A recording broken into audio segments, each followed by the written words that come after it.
I was 35 years old, sitting alone in my car, staring at the windshield after another relationship ended without a clear explanation. I had done everything right. I gave my time. I gave my energy.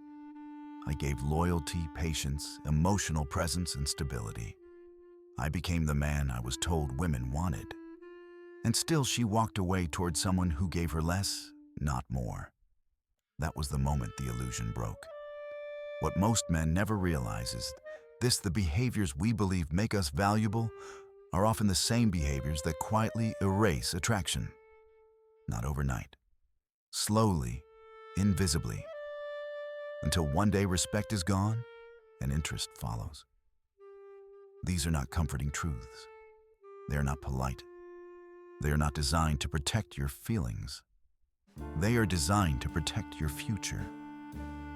Because learning them too late costs time, money, self-respect, and years you never get back. If you're willing to look at female psychology without fantasy or resentment, only clarity, stay with me. What follows is what many men only understand after everything has already fallen apart. Before we begin, tell me where you're watching from and your local time in the comments. And if this kind of clarity matters to you, consider subscribing. The first truth I learned did not arrive as a revelation. It arrived as a pattern, quiet, repetitive, impossible to ignore once I stopped explaining it away. Every woman I dated seemed to place me into a role early. And once that role was assigned, everything that followed bent around it. No amount of effort, patience, or sacrifice changed the outcome. I could improve the performance. I could work harder inside the role. But I could not escape it. Women do not meet men as blank slates. From the first interaction, they begin sorting. Not consciously, not maliciously. It is instinctive. She is scanning for utility, for function, for what purpose you serve in her life. The question is never, who is he really? The question is, what does he provide? I noticed it in the early conversations. The way her attention sharpened around certain details and faded around others. If I spoke about my work, her curiosity leaned forward. If I spoke about my inner world, it softened but lost tension. If I paid for everything without hesitation, something subtle shifted. Gratitude appeared. Desire did not. That was when I began to understand categorization. A man is rarely evaluated as a whole. He is evaluated by the strongest signal he leads with. Whatever trait you put forward first becomes the lens through which everything else is interpreted. If you lead with resources, you are seen as resources. If you lead with emotional availability, you are seen as emotional infrastructure. If you lead with humor, you are seen as entertainment. And once that lens locks in, it becomes permanent. I had believed that consistency would change perception, that loyalty would deepen attraction, that showing up repeatedly would earn something unspoken, but lasting. Instead, consistency only reinforced the category. The more reliable I became, the more predictable the role felt. The more predictable the role felt, the less tension existed. And without tension, attraction withers. What made this difficult to accept was that none of it felt hostile. There was no cruelty, no overt rejection, just a gradual shift in energy. Texts responded to, but not anticipated. Time given, but not prioritized. Intimacy offered, but without hunger. I was present, valued, even appreciated, but not desired. That distinction matters. A woman can value you deeply and still not feel attraction. In fact, value without polarity often accelerates the loss of desire. Appreciation replaces longing. Comfort replaces curiosity. And eventually presence feels optional. I began replaying early moments with clarity I did not have before. The first few dates, the first times I overextended, the moments I volunteered more than was asked, paid without pause, listened without limits, adjusted without resistance. I thought I was demonstrating strength. What I was actually demonstrating was function. Men are taught to prove worth through contribution. Women assess worth through positioning. That is the fracture point most men never see. Once you are positioned as a utility, your humanity becomes secondary. Not because she is cruel, but because desire does not operate on fairness. It operates on polarity, on contrast, on uncertainty balanced with stability. A tool cannot be mysterious. A service cannot be chaste. I realized that I had been leading with the safest parts of myself, the most agreeable, the most useful, the least threatening. I was offering comfort before curiosity had a chance to form. I was resolving tension before it could create desire, and women respond to that with classification. This is why so many men experience the same ending. You're such a good guy. You deserve someone great. I just don't feel it. These are not lies. They are summaries, translations of a decision that was made long before the words were spoken. The decision is not whether you are good enough. It is what you are for. Once I understood this, something unsettling became clear. Most men are not rejected. They are assigned. And assignments do not inspire passion. They inspire expectation. The woman expects you to continue performing the role you introduced. The provider continues providing. The listener continues listening. The supporter continues supporting. And the moment you stop, confusion follows. Not attraction. Confusion. Because you were never chosen for who you were becoming. You were chosen for what you offered. This realization was uncomfortable because it removed the illusion of control. Effort did not equal leverage. Sacrifice did not equal desire. Time invested did not compound interest. It simply confirmed position. I had mistaken endurance for value. That mistake costs men years. The deeper issue is that modern men are trained to hide wholeness. We fragment ourselves into palatable offerings. We bring what we think is needed rather than who we actually are. And women sense that fragmentation immediately. They may not articulate it, but they respond to it. A man who leads with a function is easy to place. A man who leads with presence is harder to categorize. And what is harder to categorize holds attention longer. At that point, I stopped asking why women lost interest. I started asking when I gave them permission to see me narrowly. The answer was always early, always subtle, always framed as kindness. This was not about blaming women. It was about seeing the mechanism clearly. Once I saw it, I could no longer unsee it. Attraction does not grow from usefulness. It grows from tension held inside structure, from a man who is complete without offering himself as a service. That understanding marked the end of how I used to show up, and the beginning of a far less comfortable but far more honest way of being. Once I understood that men are categorized early, the next realization followed naturally, and it was harder to face. There were only a few categories I was ever placed into, and none of them led where I thought they would.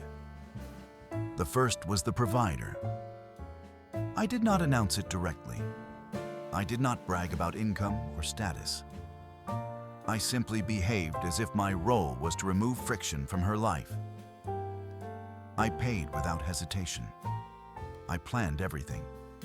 I absorbed inconvenience so she would not have to. I believed this demonstrated competence and reliability. What it actually demonstrated was availability of resources. Women do not respond to resources the way men do. To a man, providing is an expression of care. To a woman, it is data. It answers a practical question, not an emotional one. Can he improve my lifestyle? Can he reduce stress? Can he fund comfort? Once that answer is yes, attraction does not automatically follow. In many cases, it stalls. I noticed how the dynamic shifted once money became invisible. Once paying was expected rather than noticed. The gratitude faded quickly. The effort did not. And the imbalance grew quietly. I was no longer a man she leaned toward. I was infrastructure she leaned on. The second category was more deceptive. The emotional support system. This one feels noble. It feels mature. It feels like intimacy. I listened. I validated. I remembered details. I stayed calm while she unloaded anxiety, frustration, unresolved trauma. I became reliable emotional ground. What I did not realize was that emotional safety does not equal emotional attraction. She felt comfortable with me. She trusted me. She felt understood. And she felt no urgency. I was where she recovered from men she actually desired. I was where she landed, not where she reached. The dynamic was always the same. She shared more. I gave more. She felt lighter. I felt closer. But closeness moved in one direction only. I became part of her emotional routine, and routines do not trigger desire. They stabilize it out of existence. There's a difference between being emotionally available and being emotionally anchored. I was anchored, fixed, predictable, always there. That consistency felt like strength to me.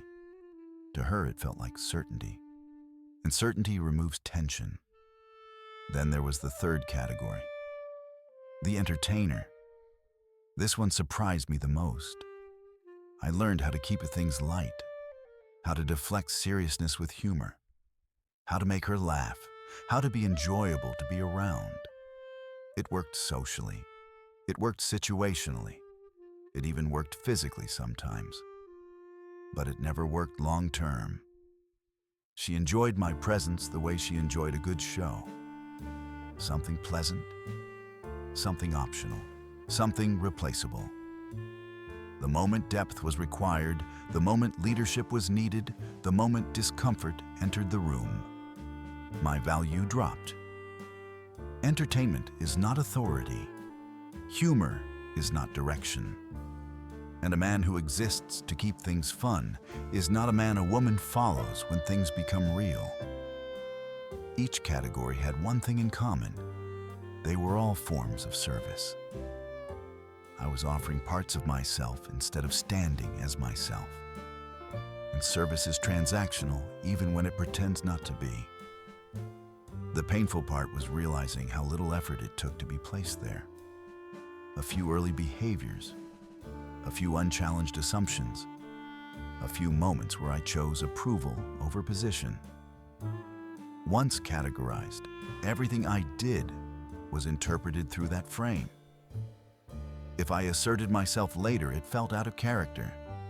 If I pulled back, it felt punitive. If I set boundaries, it felt confusing. Because I had trained her to expect consistency of function, not depth of being. This is where most men try to negotiate attraction. They think if they adjust the performance, the role will change. More generosity, more patience, more understanding, less conflict, less friction. That never works. Roles do not change through effort. They change through identity. And identity is established early. The only way out of these categories is to never enter them in the first place. That was the insight that shifted everything. A woman must encounter a man who does not offer himself as a solution. He is not there to fix, fund, soothe, or amuse. He is there as a complete presence with boundaries, direction, and standards. This does not mean withholding. It means not leading with function. When a man leads with who he is rather than what he provides, she cannot immediately slot him. She has to observe. She has to engage. She has to feel uncertainty without instability. That uncertainty creates tension, and tension creates attraction. I realized that authentic masculinity is not performative. It is not dominance. It is not aloofness. It is self-containment. A man who is grounded does not rush to prove usefulness. He does not volunteer for roles that diminish polarity. He allows desire to form before offering investment. This was uncomfortable for me because it required restraint. It required letting moments pass without filling them, letting her feel space without closing it, letting interest build without earning it through effort. I had to unlearn the instinct to compensate. The instinct to overgive is usually rooted in fear. Fear of not being enough as you are. Fear that value must be demonstrated continuously or it evaporates. Women sense that fear instantly, and fear is not attractive. Once I stopped trying to be indispensable, I became harder to replace. Once I stopped performing roles, I became a man again. This was not about manipulation. It was about integrity, about no longer fragmenting myself into useful pieces to secure attachment. A woman cannot desire a man who is offering himself for approval. She can only desire a man who chooses her without needing her. That is the difference between being selected and being settled for. And that difference begins the moment you refuse to lead with a function. Understanding the trap was not enough. Awareness alone does not change outcomes. The real shift happened when I stopped asking how to be seen differently and started asking how to stand differently. The answer was not strategy. It was posture. Authentic masculinity is not something you add. It is something you stop diluting. For years, I believed masculinity was proven through contribution, through effort, through sacrifice, through showing that I could carry weight without complaint. I thought strength was demonstrated by how much I could absorb, how much I could tolerate, how little I demanded in return. That belief made me useful. It did not make me respected. Respect emerges from self-definition, from a man who knows where he ends and where others begin, from someone who does not merge himself into the needs of others in order to feel chosen. When I looked back honestly, I saw how often I had collapsed my own boundaries in the name of connection. I adjusted my schedule too quickly. I softened my opinions to avoid tension. I let small disrespect slide because I did not want to seem rigid or difficult. Each compromise felt minor. Together, they rewrote how I was perceived. A man without clear boundaries invites others to define him. Women do not test boundaries to punish men. They test to locate them. It is a search for structure, for containment, for a sense of where stability lives. When no boundary appears, uncertainty does not create attraction. It creates anxiety. And anxiety eventually turns into contempt. I had mistaken flexibility for strength. The moment I stopped negotiating my own standards, the dynamics shifted. Not dramatically, not instantly, but unmistakably. I began to speak more directly, not louder, not aggressively, just without cushioning my words. I stopped explaining my preferences as if they required permission. I made decisions without polling for approval. I accepted disagreement without rushing to resolve it. Something changed in the air. Women responded differently when I was no longer trying to manage their reactions. When I allowed discomfort to exist without fixing it. When I let silence breathe instead of filling it. Masculine authority is not about control. It is about self-trust. A man who trusts himself does not chase alignment. He invites it. He does not persuade. He observes. He does not overinvest early. He lets consistency reveal compatibility over time. This was difficult because it required me to tolerate the possibility of loss, to risk being misunderstood, to accept that not every connection would progress. But that risk is the price of polarity. Attraction requires friction, not conflict, but contrast. Two defined individuals standing in relation to each other. When one dissolves into accommodation, polarity collapses. I learned that leadership is not about dominance. It is about direction, about moving with intention rather than reaction. A man who waits for cues to act will always feel secondary. A man who acts from clarity creates gravity. Women are biologically attuned to this. Not because they want control taken from them, but because uncertainty is costly. Evolution favored men who could assess situations, make decisions, and hold the line under pressure. That programming did not disappear with modern dating norms. When I hesitated, when I deferred excessively, when I looked to her for emotional regulation, something in her withdrew. Not consciously, instinctively.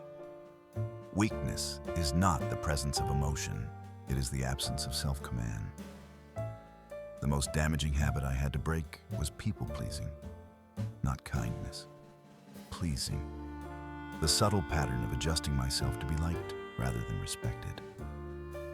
Respect requires the willingness to disappoint. That sentence changed everything. A man who cannot tolerate disapproval will never hold authority. And without authority, attraction erodes. Slowly at first, then completely. I began to notice how often women tested this without words.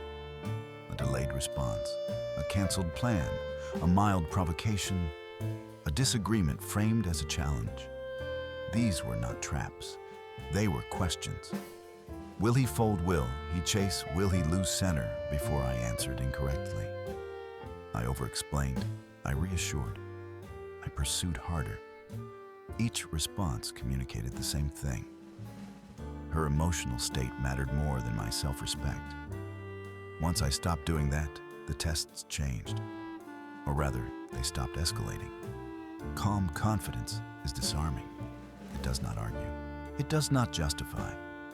It does not withdraw. It holds position without tension. When I maintained my direction without reacting emotionally, something important happened. She relaxed. Not because she had control, but because she felt structure. Because she knew where I stood. Masculine authority creates safety, not through force, through consistency. I also learned the difference between availability and presence. I stopped being perpetually accessible, not as a tactic, but as a boundary. I filled my life with purpose that existed independently of her. Work, discipline, solitude, physical training, reflection, not to appear busy, but to be occupied by something real. A man who has no center outside the relationship will orbit the woman, and anything that orbits eventually loses mass. When I reclaimed my center, women did not need to be impressed. They needed to orient. This is the part most men resist, because it feels like withholding warmth, like being less generous, like risking connection. But what it actually does is create the conditions where connection can exist without self-erasure. Authentic masculinity is quiet. It does not announce itself. It does not perform. It does not beg to be seen. It stands. And when a man stands firmly, he is no longer categorized as a service. He becomes a presence. A presence cannot be used. It can only be chosen. That was the shift. Not becoming harder, becoming clearer, not being colder, being more defined. Once I stopped chasing attraction and started embodying direction, women either leaned in or stepped away quickly.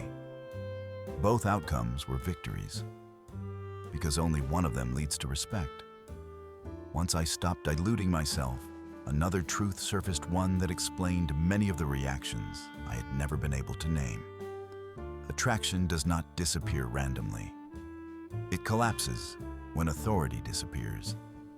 This is where most men misunderstand women. They assume that if they remove leadership, what remains is equality. In reality, what remains is a vacuum. And vacuums never stay empty. When a man does not lead, a woman does not simply relax into balance. She compensates. She steps into direction. She sets the tone. She manages the emotional temperature of the relationship. And as she does something inside her shifts, she loses attraction. Not because she wants to dominate, but because the role she has stepped into makes attraction impossible. A woman cannot desire a man she must manage. She cannot feel drawn to someone she has to stabilize. I saw this pattern clearly in hindsight. The moments when I hesitated, when I deferred decisions to avoid conflict, when I asked what she wanted instead of stating what I was doing. I believed I was being considerate. What I was actually doing was outsourcing authority. Women are extremely sensitive to this. They notice who sets direction, who remains calm under pressure, who absorbs uncertainty without collapsing. These signals matter more than words. This sensitivity is not moral, it is biological. From an evolutionary standpoint, a weak man was not neutral. He was dangerous. He was a liability. A man who froze under pressure endangered survival. A man who sought permission to act delayed action. A man who could not hold authority created chaos. That ancient logic still operates beneath modern language.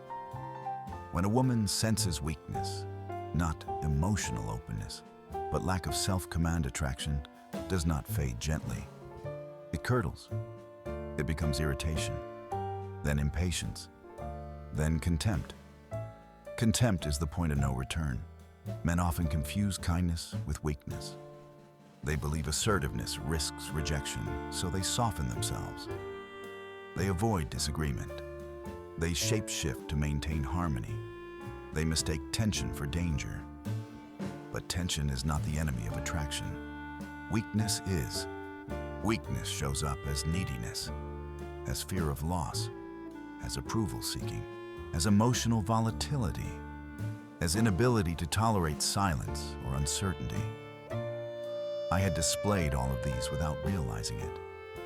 I wanted to be chosen so badly that I stopped choosing myself. Women detect this within minutes. They may not articulate it, but their nervous system registers it. And once it is registered, the evaluation begins. Can he handle stress? Can he stand alone? Can he make decisions without reassurance? Can he hold the line when challenged? Failing these assessments does not provoke discussion. It provokes disengagement. The most dangerous assumption I had made was that love is earned through accommodation. That if I gave enough, she would eventually feel safe enough to stay. Safety without authority is suffocating.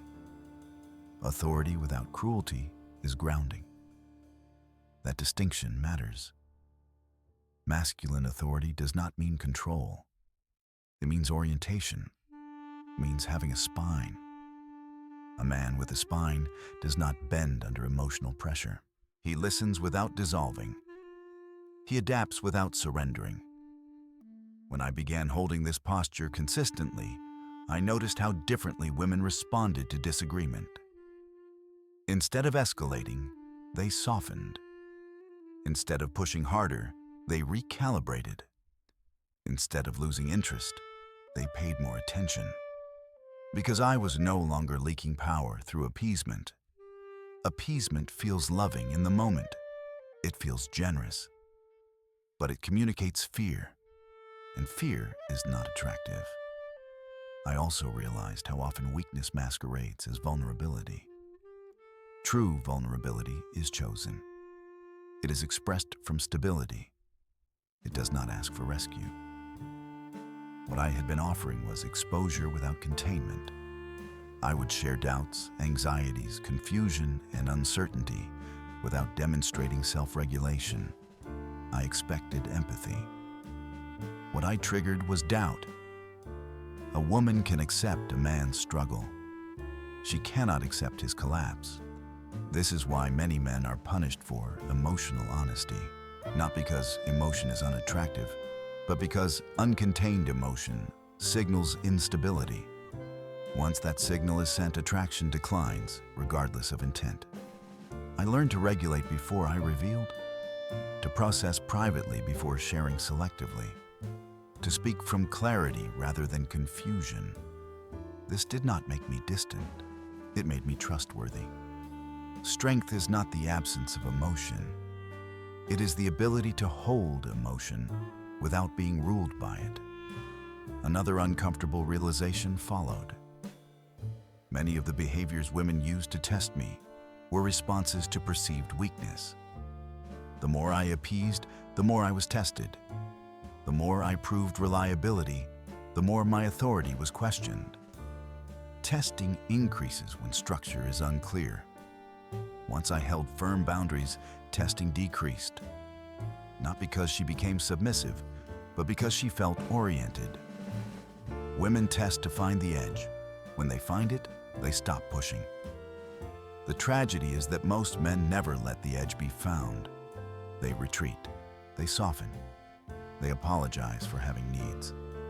They confuse leadership with arrogance. Leadership does not demand. It declares. It says, "This is who I am. This is how I move. You are free to join me or not." That freedom is essential. Attraction cannot exist where choice is removed. But choice requires contrast, and contrast requires definition. I had to accept that some women would walk away once I stopped accommodating. And they did. But those women were not leaving because I was insufficient. They were leaving because I was no longer manageable. That distinction was liberating.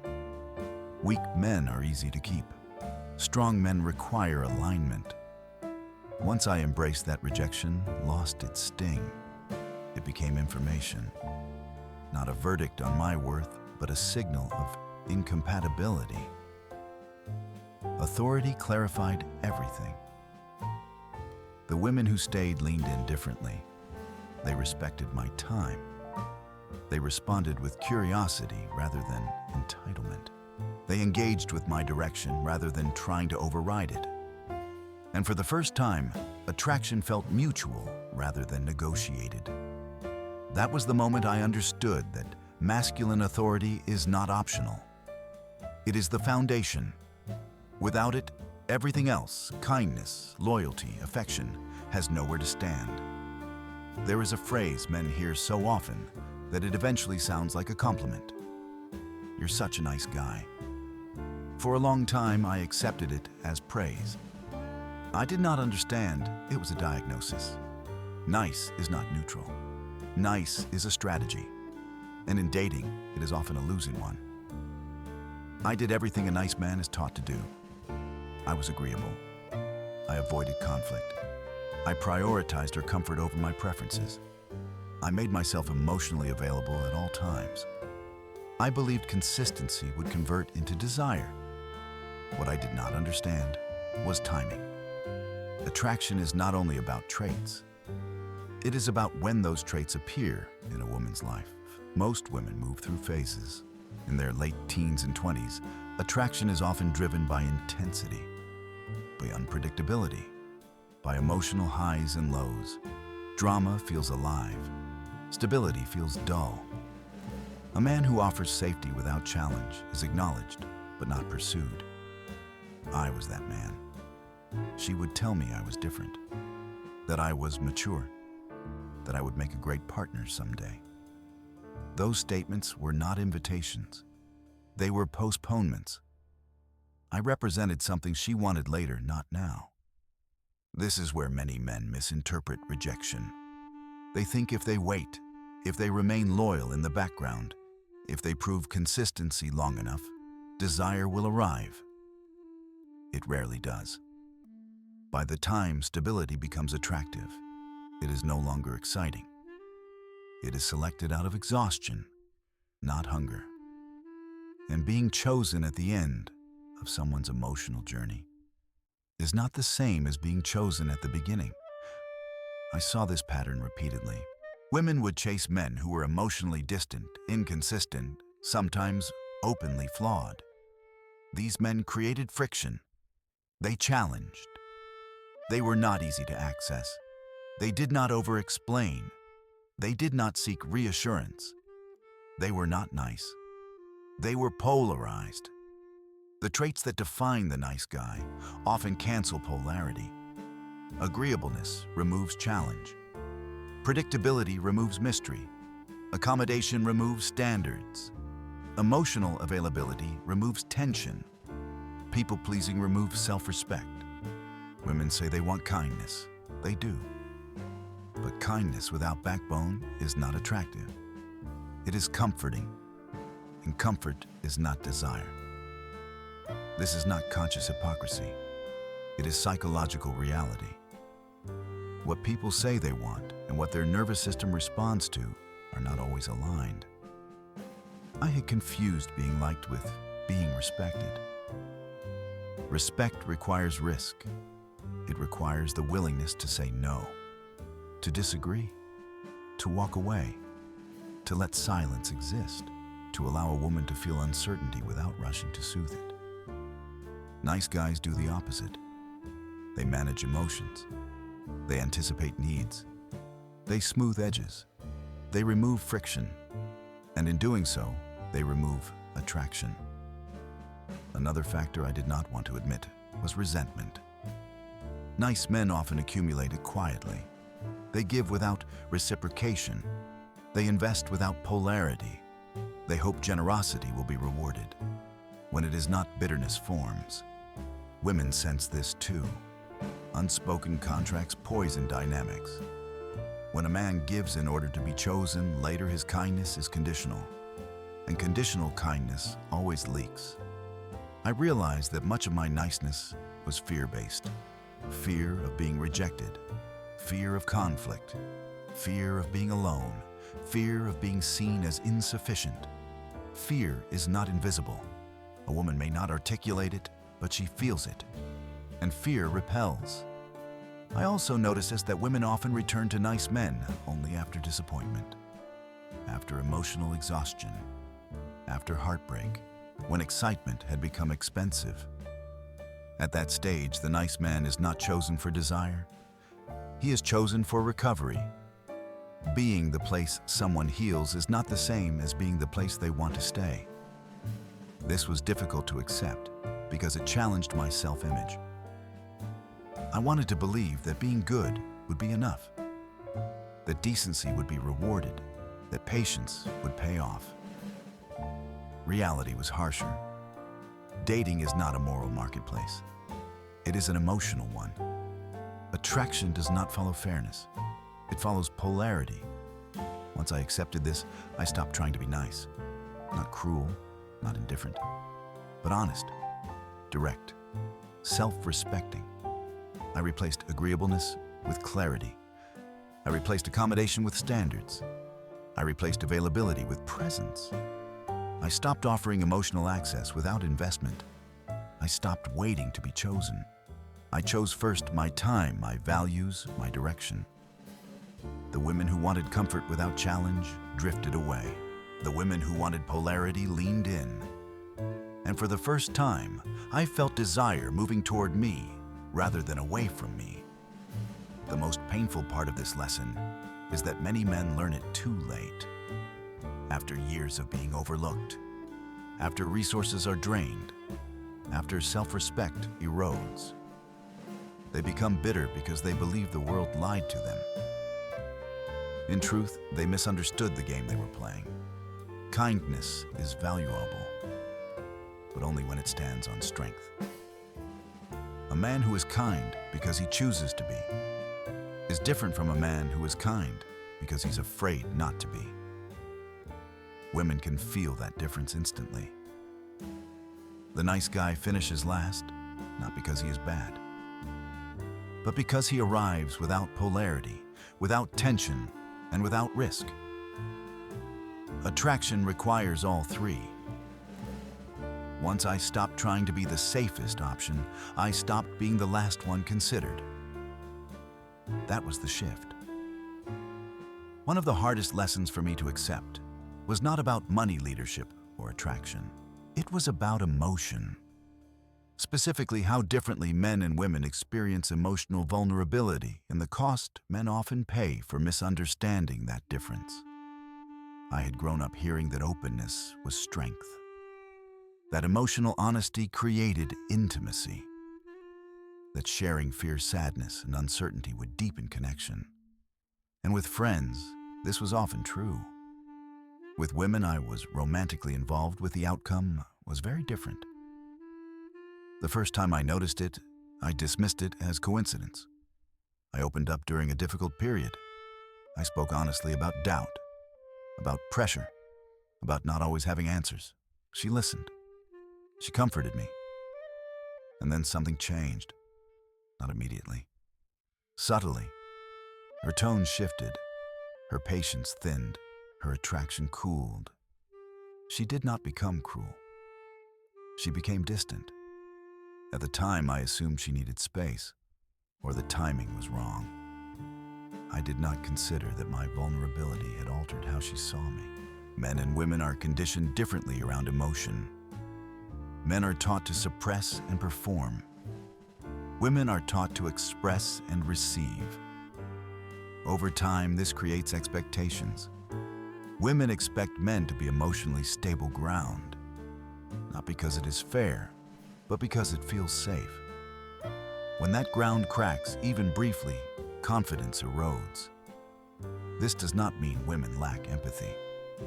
It means attraction and empathy are not the same system. A woman can care about your pain and still feel less drawn to you because of it. That contradiction is difficult for men to accept. I began to notice a pattern. Women expected emotional support from me without limit. They wanted me to listen, to validate, to reassure, to regulate the emotional climate of the relationship. And I did. But when I needed the same support, the response was inconsistent. Discomfort, silence, minimization, sometimes irritation. This created an imbalance. I was expected to be emotionally available but not emotionally needy, to be strong but not distant, to listen deeply but not ask for the same depth in return. At first, I tried to close the gap by asking for reciprocity. That only made things worse. Women are not wired to provide emotional caretaking to men in the same way men provide it to women. Some can, many cannot. And expecting them to often damages attraction. This is not a moral failure. It is a structural difference. When I expressed vulnerability without containment, I was asking her to hold me emotionally. That shifted the polarity. She became the stable one. I became the uncertain one. Attraction cannot survive that reversal. I also learned that women often interpret male vulnerability differently than men intended. What I meant as honesty was received as instability. What I meant as trust was received as burden. The intention did not matter. The perception did. This is why so many men experience a paradox. The closer they try to be emotionally, the further their partner pulls away. The more they share, the less they are desired. I had been chasing intimacy in a way that eroded desire. The solution was not emotional suppression, it was emotional regulation. I learned to process my emotions privately before sharing selectively.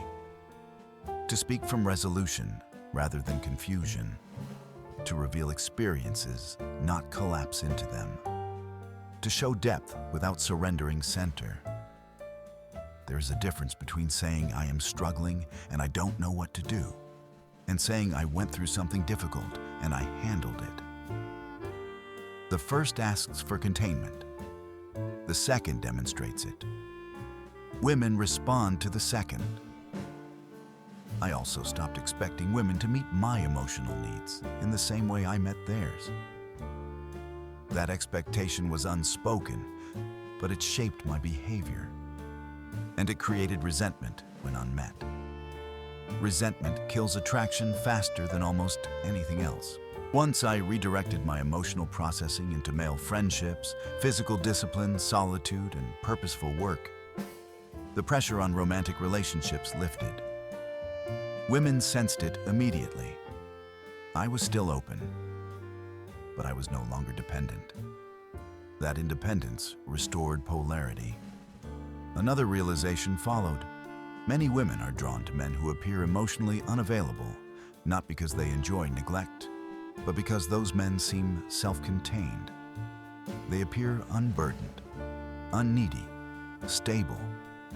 This appearance creates safety and desire simultaneously. Emotionally available men often appear porous. Everything affects them. Every reaction matters. Every silence is interpreted. That sensitivity reads as insecurity. Security is not the absence of emotion. It is the presence of self-command. When I began holding my emotions without leaking them into the relationship, something shifted. Women relaxed. They leaned in. They felt safer expressing themselves because they were not managing mine. This was not about becoming cold. It was about becoming grounded. I also noticed how society encourages men to emotionally outsource, to believe that romantic relationships should fulfill every emotional need. That belief is dangerous. No one person should carry that weight. Once I released women from the role of emotional caretaker, attraction improved. Respect deepened. The relationship felt lighter. The harsh truth is this: emotional intimacy does not automatically increase attraction. In many cases, it decreases it if polarity is lost. Men who understand this early save themselves confusion and pain. The goal is not to be closed. It is to be centered. Centered men can share. Uncentered men unload. Women feel the difference instantly, and attraction responds accordingly. After everything I had learned about authority boundaries and emotional regulation, there was still one pattern that confused me for a long time. Women were consistently drawn to men who were less available than I was. Not cruel, not abusive, simply not fully accessible. At first, I told myself this was coincidence. Then I told myself it was immaturity. Eventually, I had to admit it was psychology. Human beings value what feels scarce. This is not a character flaw. It is a survival mechanism. What is abundant is assumed to be replaceable. What is limited demands attention. When I was always available, always responsive, always eager, my presence carried no weight. There was no cost to access me, no uncertainty, no chase. Emotionally unavailable men create the opposite dynamic. They are not always reachable. They do not explain themselves. They do not rearrange their lives quickly. They do not overinvest early. Their attention feels earned. This creates scarcity. Scarcity activates desire. I noticed how women reacted when I delayed responses, not as a tactic, but as a byproduct of having a full life. Curiosity replaced certainty. Interest replaced assumption. The energy shifted. This was not about ignoring women. It was about not centering them. Men who center women lose leverage. Men who center purpose create gravity. Women are drawn toward gravity. Another layer of this dynamic is challenge. Many women are drawn to men who are not immediately impressed by them. Men who do not over-validate. Men who observe rather than chase. Validation from an emotionally unavailable man feels more valuable because it is harder to obtain. It signals status. It confirms worth. When I offered validation freely, it lost value. When I offered it selectively, it gained impact. This was uncomfortable because I had been taught that reassurance was kindness, that praise was generosity, that affirmation was connection. In reality, constant affirmation erodes polarity. It tells her that nothing is required to hold your attention. Women often become addicted to the challenge of winning approval from men who are not easily impressed. The pursuit triggers dopamine. The uncertainty keeps them engaged. The small moments of attention feel amplified. Available men do not trigger this response. They offer certainty without effort. Certainty kills anticipation. This explains why women often remain in unhealthy dynamics longer than they should. The difficulty of the relationship creates intensity. The occasional reward feels significant. The nervous system confuses volatility with passion. I saw this play out repeatedly. Women staying with men who gave them less while leaving men who gave them more. The logic was confusing. The pattern was not. The validation hierarchy matters. Attention from a man who is difficult to access carries more psychological weight than attention from a man who is clearly invested. It feels earned rather than given. There is also a self-worth component. Many women derive a sense of accomplishment from being chosen by a man who does not choose easily. It reinforces their attractiveness, their value, their uniqueness. Being chosen without effort does not provide that reinforcement. This is why some women feel more confident with men who treat them poorly than with men who treat them well. The struggle itself becomes proof of worth. Understanding this was sobering. It also forced me to confront my own behavior. I had been offering attention as a way to secure attachment. I thought consistency would create safety. Instead, it created predictability. Predictability erodes desire. When I stopped leading with availability and started leading with direction, my interactions changed. Women did not feel ignored. They felt oriented. I was still present, but I was not chasing. The difference is subtle, but critical. Emotionally unavailable men are not attractive because they are unavailable. They are attractive because they are self-contained. Self-containment signals value. A man who does not need constant validation from a woman is a man who has options, even if he does not advertise them. Women sense this. I also noticed how my reactions to perceived competition changed. Before mentions of other men triggered anxiety, I sought reassurance. I increased effort. I tried to reassert value. After I did nothing, not out of apathy, out of self-trust. That non-reaction was far more powerful than any display of jealousy or effort. It communicated confidence. It communicated choice. Women test interest by withdrawing, by mentioning alternatives, by creating ambiguity. Men who react emotionally fail these tests. Men who remain calm pass them. Scarcity does not need to be manufactured. It emerges naturally when a man is occupied with his own life. The irony is that the moment I stopped trying to be chosen, I became more desirable. The moment I stopped proving interest increased. This was not manipulation. It was alignment with how attraction actually works. I also had to accept that some women are not capable of healthy desire. They are addicted to challenge, not connection. They equate instability with passion. These women will always be drawn to emotionally unavailable men. Trying to be the exception for them is a mistake. Understanding scarcity allows you to choose differently. You stop over-investing early. You stop chasing clarity. You stop offering more than is reciprocated. You let attraction reveal itself.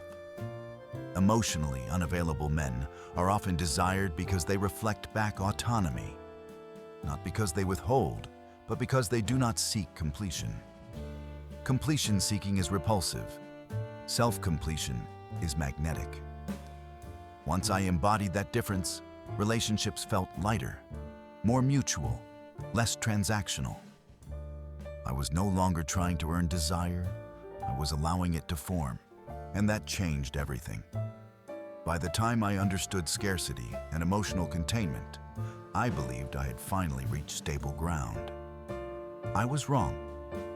There was one more layer that explained why even strong men sometimes lose respect and attraction over time. It came down to testing. Women test men constantly. Not as a game, not as manipulation, as assessment. Every relationship is a moving evaluation, not of love, but of structure, of strength, of consistency, of whether the man in front of her is still the same man she oriented herself around in the beginning. These tests are rarely announced. They do not arrive as questions. They arrive as moments. A late reply, a sudden mood shift, a disagreement over something small, a canceled plan, a casual mention of another man. Each one is a probe. Early in my life, I failed almost all of them. When she pulled back, I leaned forward.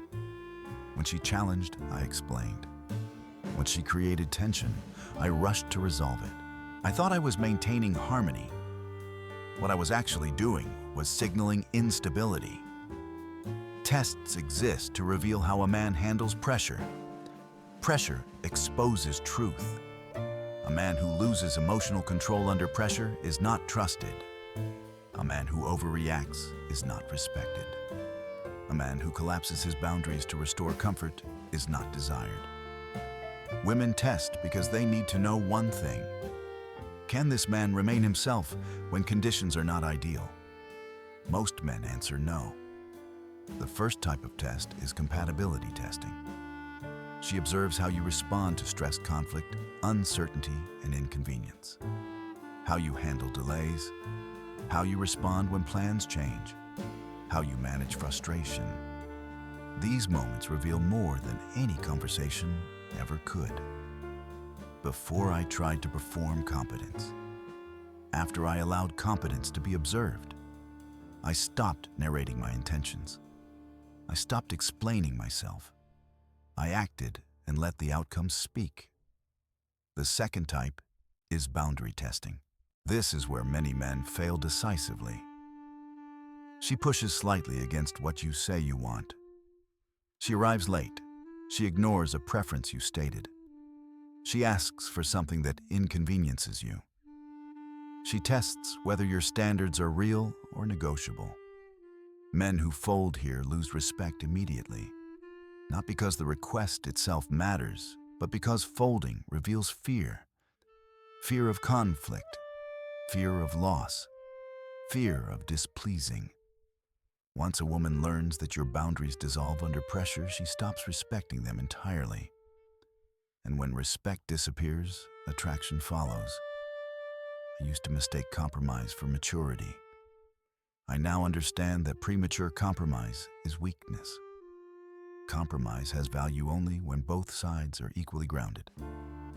I learned to hold my boundaries calmly, without anger, without justification, without negotiation.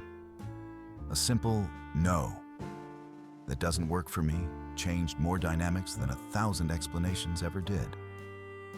The third category is confidence verification. She may disagree with you on purpose. Criticize something you care about. Question a decision you made. Not to be right, but to see if you remain centered. Men who change their opinions to maintain approval fail this test. Men who argue aggressively fail it too. The correct response is steadiness. You state your position. You accept disagreement. You do not defend your identity. Confidence does not need reinforcement. The fourth test is interest calibration. This is one of the most misunderstood.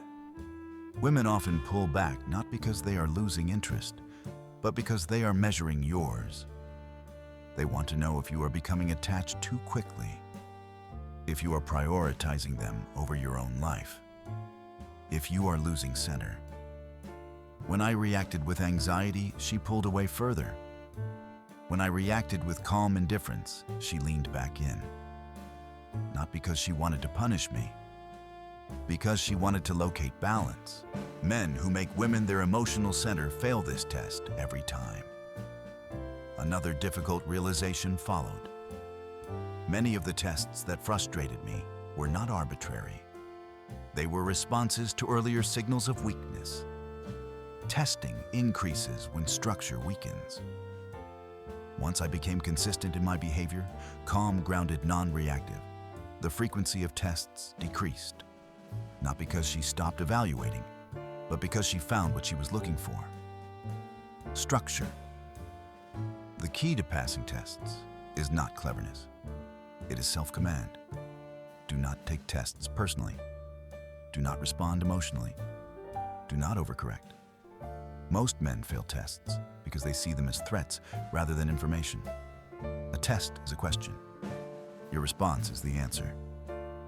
I also learned that some tests never stop, especially with women who are anxious, insecure, or addicted to control. These women test to regulate themselves, not to assess you. No response will satisfy them long term. The correct move is not to pass every test. It is to recognize when the testing itself is the problem. A man with standards eventually walks away. That is the final test. Can you leave? Men who cannot leave are never respected, even when they are loved. The willingness to walk away is the ultimate boundary. It signals self-worth without words. When I internalized this, relationships became clearer. I no longer tried to win. I observed. I stopped seeing relationships as something to maintain and started seeing them as something to participate in conditionally. Testing no longer felt like pressure. It felt like exposure. Each test revealed compatibility or lack of it. That removed fear. A man who is not afraid of losing a woman is not reckless. He is grounded. And grounding is what women respond to most deeply. What all of this ultimately taught me has very little to do with dating and everything to do with how a man relates to himself. The most valuable lesson is this: your life collapses the moment you build your worth on being chosen instead of choosing. When your sense of value depends on approval, attraction, or validation from others, you give away control over your emotional center. You begin negotiating who you are. You tolerate what you should walk away from. You confuse endurance with loyalty and sacrifice with love. And over time, that quiet self-betrayal costs more than any breakup ever could. Real strength is not hardness. It is alignment. It is knowing where you stand, even when no one agrees. It is being able to give without disappearing to care, without clinging, and to walk away without hatred. When a man is anchored in himself, relationships stop feeling like auditions. They become choices, mutual, deliberate, and grounded in respect. This applies far beyond women. It affects how you work, how you lead, how you handle loss, and how you stand alone when no one is watching. A man who does not abandon himself will never truly be abandoned. He may lose people, he may lose opportunities, but he will not lose his center. If any part of this reflected something you've lived through, I invite you to share your thoughts in the comments. Tell me what stood out or where you're watching from and your local time. And if you value conversations that favor clarity over comfort, consider subscribing to the channel. This space is for men who are willing to face uncomfortable truths and build a stronger life because of them.